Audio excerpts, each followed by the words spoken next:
Riding Freedom by Pam Munoz Bryan, Chapter 8. Two stock tenders held a nervous horse by ropes tied to the bridle's cheek straps.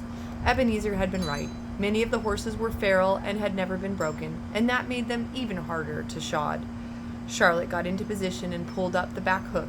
The horse reared. The last thing Charlotte remembered was the hoof coming toward her face and the pain. She woke up in the doctor's office and tried to sit up, but reeled from the headache. Her stomach churned. She retched. Charlotte reached up and felt her left eye. It was swollen shut and scraped and bloody. She tried to open it, but the lid would only lift part way. "What happened?" Charlotte asked. She nervously checked to see that she was fully dressed. "It's best to lie still," said the doctor. "You were kicked in the face by a wild horse. Mr. Birch brought you in and waited for some time.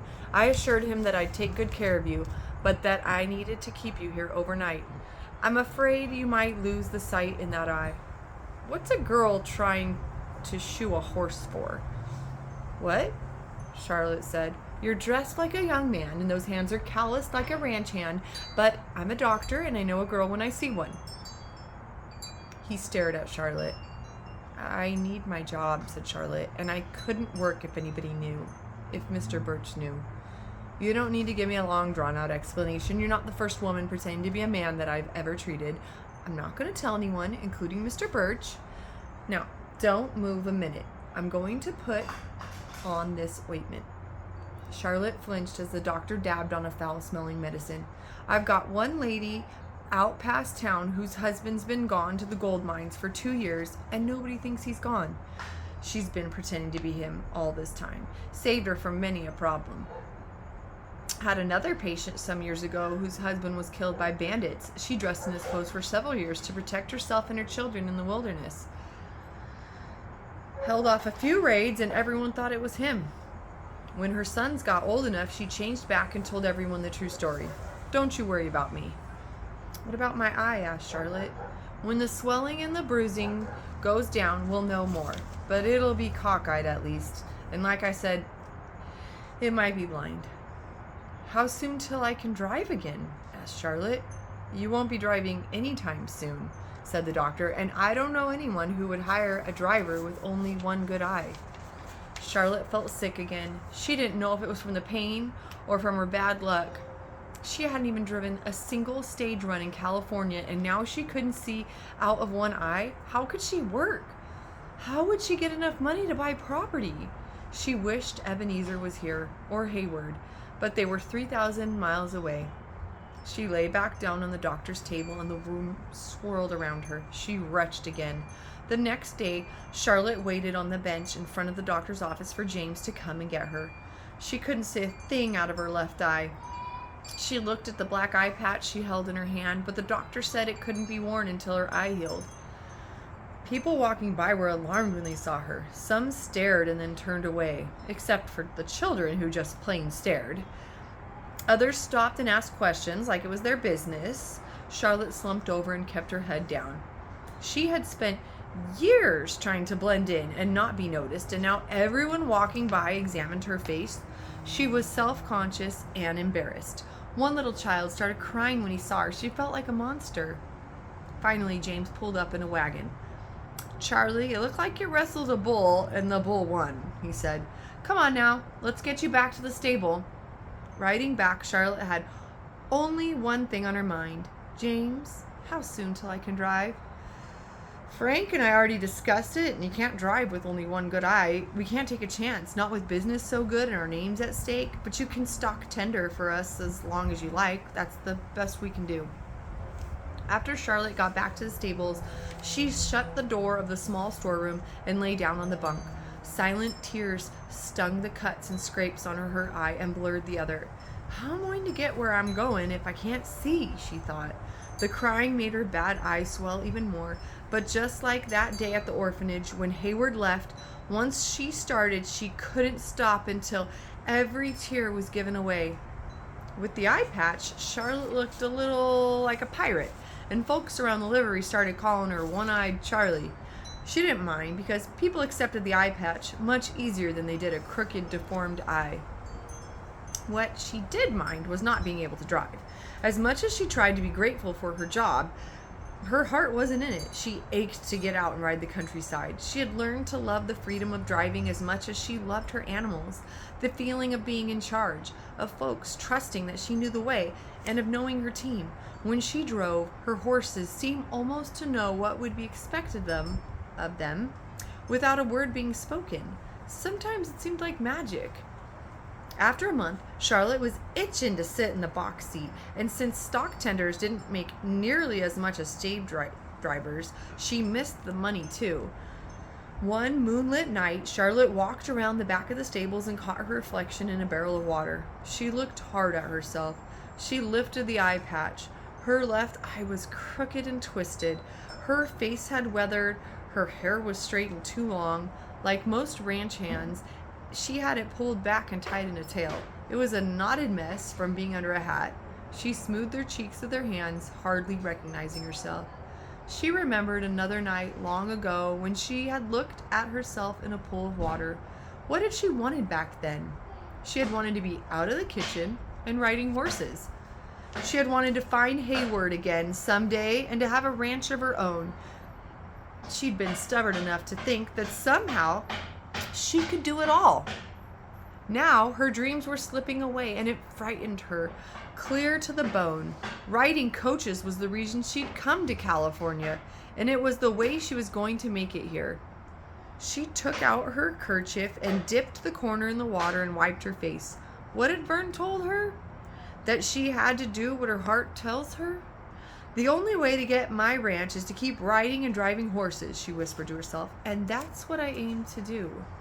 The next afternoon, while Frank and James went into town for their daily bank run, she took a 6-horse team out on her own. She had to see if she could still drive. The straight parts weren't bad. The horses knew the road. Charlotte held the reins and gave the tugs, but veering to the left was a problem because she couldn't see much to the left. She ran the coach off the road and up an embankment. It was a struggle to get the horses out of the soft dirt and back on the road.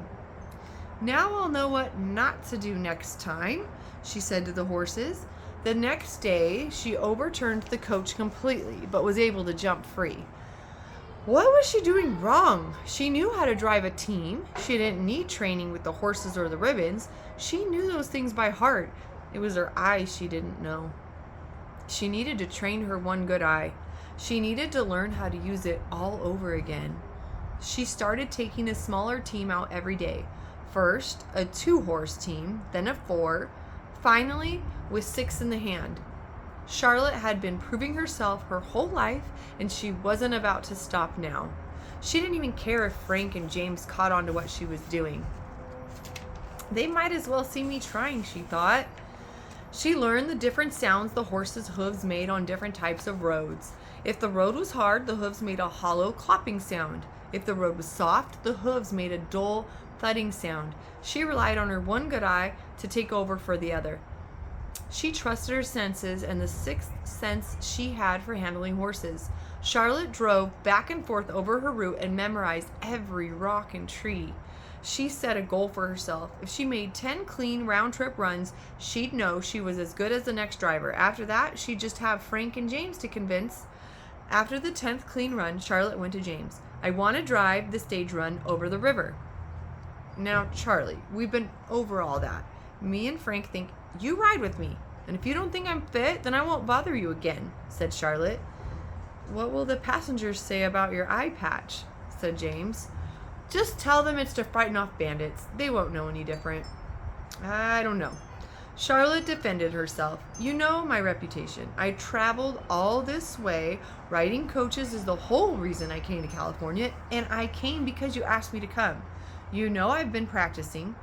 Go by my past driving, that's all I'm asking, and I wouldn't be asking if I didn't know I could drive. Reluctantly, James said, the first sign that you can't handle the situation and I'll take the reins. I'll tell you if I need help. Don't go stepping in unless I ask. Fair enough, said James. Tomorrow? Tomorrow, if the weather holds.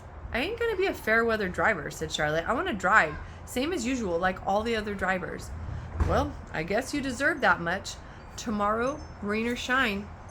It's one of those storms where the rain came down in wash tubs, but the stage was scheduled to go. The coach was chock full of passengers, baggage, and mail pouches that had to get through. Charlotte was soaked clear through by the time the baggage was secured. James rode shotgun next to her. The wind wouldn't let up, and the rain came flying in every which direction. James seemed nervous. "Charlie, I can't even see the road," he yelled. "Then it's a good thing I'm driving, because I can smell it and I can hear it," yelled Charlotte. James sat back on the couch, headed into the storm. The mud was so thick it reached the hubs, but Charlotte still found the road. When they reached the river, it had swelled almost to the bridge supports. Charlotte stopped the stage on the north bank. "Stay inside," she told the passengers. "I'll be checking the bridge." Charlotte took off her gloves and carefully walked across the swaying timbers to see if the bridge was worthy. She stomped a few times and listened to the moans of the wood. She felt the swollen planks and pulled on the guard ropes until she was satisfied. She walked back to the stage and told the passengers to get out. "Ain't no reason to risk your lives," said Charlotte. "James, I'm going to walk you and these fine people over to the other side to wait for me." But a portly gentleman refused to budge. "I'll take my chances inside the coach," he said. "Not on my coach," said Charlotte. "I'm familiar with adventure, young man," he argued. "The bridge can't take extra weight, and I'm not about to lose my first passenger to that river. Now, step out, or I'll help you step out." Still grumbling, the man reluctantly climbed down. In the blinding rain, Charlotte escorted the group, a few at a time, across the bridge. When they were safely settled on the other side, she walked back for the stage. She got back in the box. Thunder growled nearby. She knew what was coming next. She held tight to the ribbons and waited for the lightning. It hit within a mile, but she kept the horses reined. Trusting her instincts, she inched the horses and the stage across the bridge. The timbers groaned as the iron-capped wheels clacked across the wooden planks. Ahead, the passengers huddled together and watched anxiously from the other side. The river raced a few feet beneath the wheels. The bridge rocked. The horses reared and whinnied. The coach was smack in the middle of the bridge. Charlotte kept her sights on the far bank. She heard the splintering and cracking of weathered wood that meant the bridge was coming apart. Tree limbs swayed in the wind, and the sounds of the storm brought back a memory from somewhere deep in Charlotte's mind. A jumble of frantic images and words being held in someone's lap, and voices. "Stop! Hold on!" Her parents' voices and a face. Yes, her mother's face close to hers. Keep them straight! Keep them straight! That's what she had to do. She stood up in the box. "Keep them straight on the bridge, Charlotte." Dashing the water from her good eye and gathering the reins in a firm grip, she cracked the whip and yelled, "Away!" She was thrown back into the box. The horses jibbed side to side, but she held tight to the ribbons. They flew across like scared jackrabbits. The back wheels barely turned on solid ground when the bridge collapsed and dropped into the churning river. "Whoa, my beauties, whoa!" yelled Charlotte. The passengers hurried back to the stage, clamoring about the excitement, while Charlotte settled the team. "We could have fallen in," one woman gasped. "My heart's a-pounding," a man exclaimed as others joined him. "We would have drowned." "He saved my life," said the gentleman who had almost refused to leave the coach. And by the way they were talking, and James was nodding his head, Charlotte knew there wouldn't be a question about her driving a stage again.